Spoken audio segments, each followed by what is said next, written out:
Kumusta kayo mga idol? Ang ating mapapanood sa video ito ay ang laban ni Nonito Donaire vs Vic Darginian Parto. Pero bago natin umpisahan ang video ito, kung bago ka pa lang sa aming munting channel, ay huwag mo naman kalimutan mag-subscribe at pakihit na rin sa notification bell sa all at lagi tayo updated sa bago natin i-upload tulad nito. Maraming salamat po. You know, you are really tough fighter and everything, and like I said, I got respect for you, and hopefully, you know, you're okay and everything, and I know you'll come back from it. You respect me? You're gonna fight me again?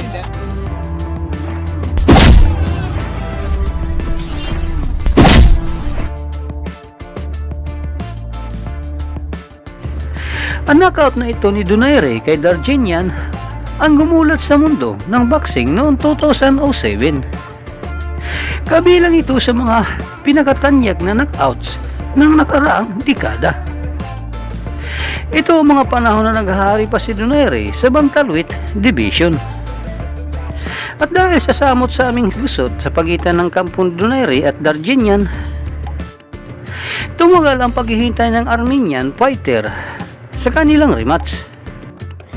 Pero sa pagkatalo ni Donaire kay Guillermo Rigondon para sa WBE WBO Super Bantamweight title, nasira ang tinayong pundasyon ng Tamprang Promotion na gawing major boxing action si Donaire. At dahil isa pa rin the Filipino Plus na pinaka-exciting na boxing hero sa panahon ito, naisip ng Top Rank at HBO ang subok ng nakakaaliw na boxing hero na walang iba kundi si Vic Darginian, para may balik ang reputasyon ni Nonito Donaire bilang isang knockout artist.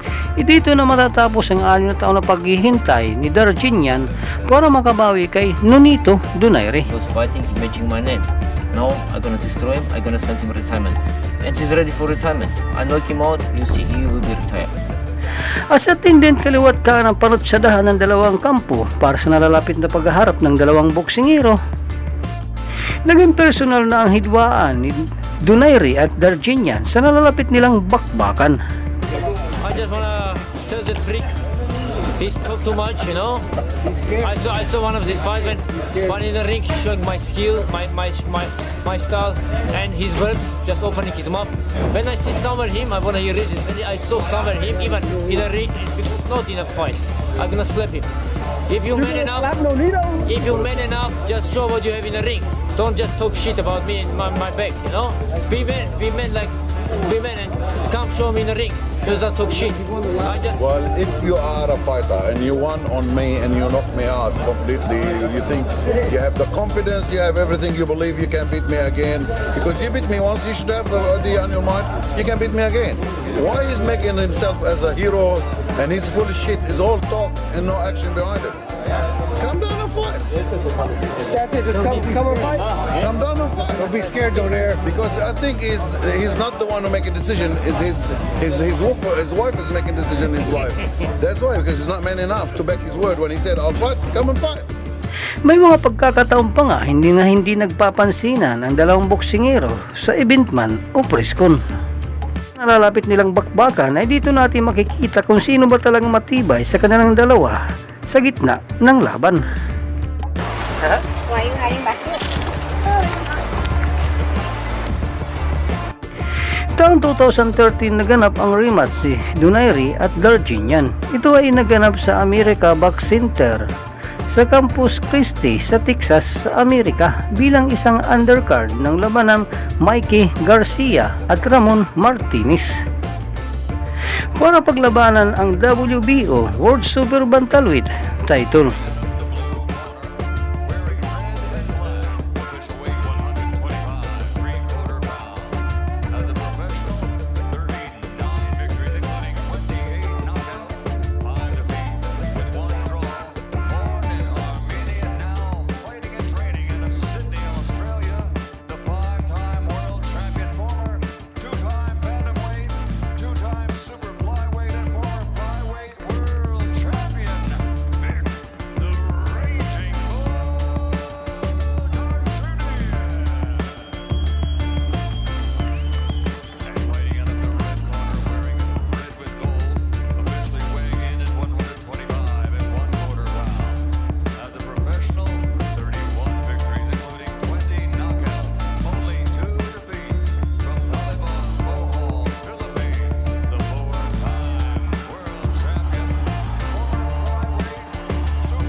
Unang round pa lang ay makikita ng sabik ng sagasaan ang tinagurang reading ball si Donaire. Pero gaya na ng unang pahayag nito, bago ang naturang laban ay naging maingat na si Vic Darginian. Halos matapos na nga ang 3 minuto sa unang round bago nagpatama na solidong suntok ang dalawang boksingero.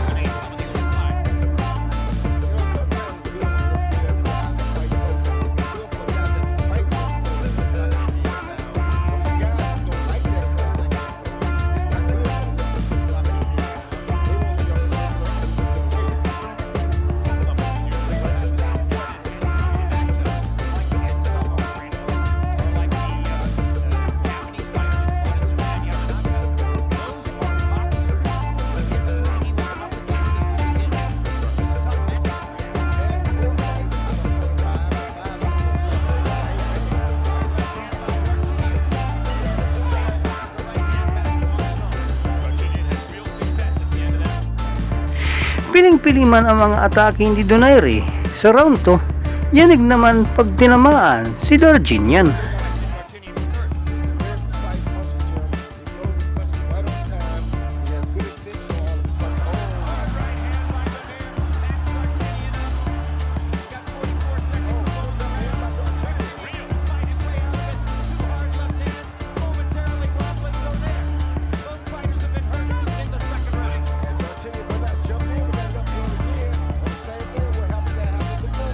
Donaire is easier to hit early in this fight than he's been in a long time. 6 years for this.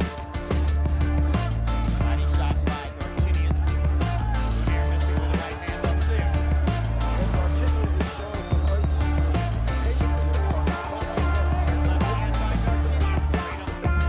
Ang mga sumunod na round ay tila ba naging chismat na lang ang dalawang boksingero. Naghihintayan pa rin dalawa kung sinong mauuna tumira.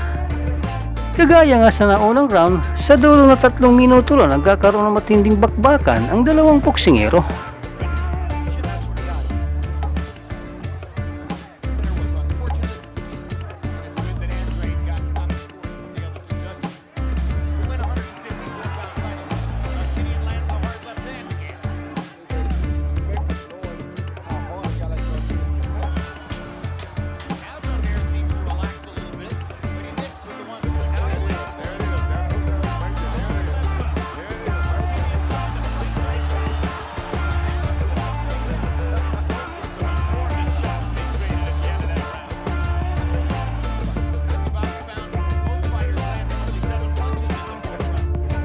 Round 5 gamit ang isang lip hook na huli ng Armenian fighter si Nonito Donaire.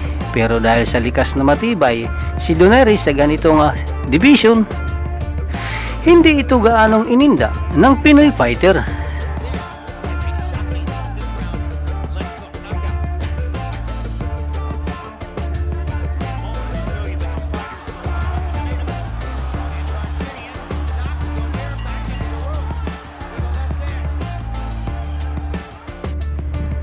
Unti-unti nang lumalabas ang lakas ng lip hook ni Donaire sa round 6. Dito nang tatamaan ng sunod-sunod si Darginian na siguradong ininda ng Armenian fighter. Still want to be a fighter. The Donaire and Darginian have been in the 6th round together because the preceding fight ended in the 5th. Or coming off the loss where he's been unimpressed. Shot by Donaire. Tremendous exchange right there. This is where it's dangerous for Darginian right here. One in without thinking. He's accepting a good call. Catapult's coming straight in. Bagamat kumukunikta ang solidong suntok kay Darginian, kulang pa rin ang kombinasyon na ibinibigay ng ating pambato. Katunayan, habang nakabreak ang laban sa pagitan ng round 8 at round 9, maririnig pa ang trainer nitong si Robert Garcia na kailangan na raw ni Nonito Donaire na dagdagan ang atake nito kay Darginian. More after. You're waiting too long. No, don't blow this. Don't give this away. You have to pick it up this next 2 rounds. Go after him. Let's go. Inside, throw combination. Chin down and lift. Tila ba nagising na ang tinagurian the Filipino Plus? Lalabas ang tunay na lakas ang Pinoy fighter sa gitna ng bakbakan. Dito na makikita ng Armenian fighter ang suntok na tumapos sa kanya sa una nilang bakbakan. Ipagpatuloy natin ang kanilang bakbakan.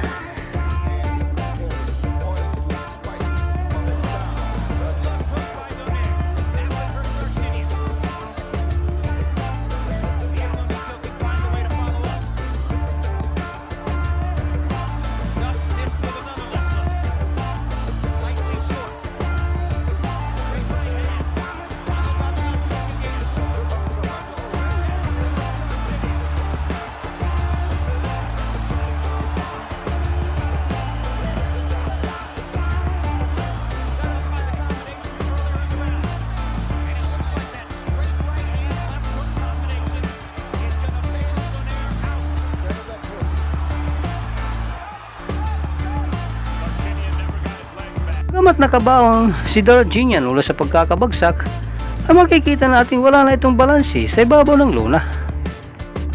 Pinipilit ni Darginian na iwasan ang mga atake ni Donaire, pero desidido na ang Pinoy fighter na tapusin na ang bakbakan.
Ang panalo ni Nonito Donaire ang tumapos sa winning streak ni Vic Darginian.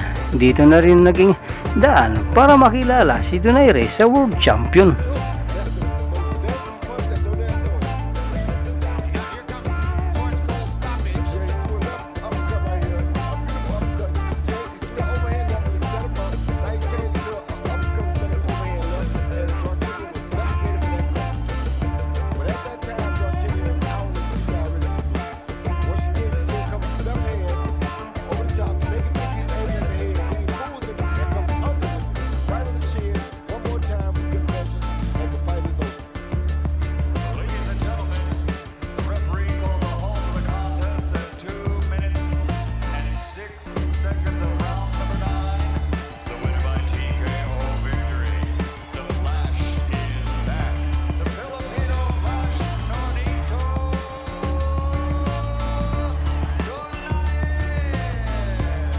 Dito na po nagtatapos ang ating video. Maraming salamat po sa inyong panunod, walang sawang suporta. Ikaw idol, anong masasabi mo sa magandang performance pinikita ng ating bida sa bidyong ito? Para sa inyong opinion, i-comment mo niyan sa ating comment section sa ibaba. At kung nagustuhan mo naman ang bidyong ito, paiwan naman ako ng like at pasubscribe na rin sa ating munting channel. Maraming salamat po sa inyong panunod. Sama kayo na rin lang, mag-ingat, God bless. Bye bye.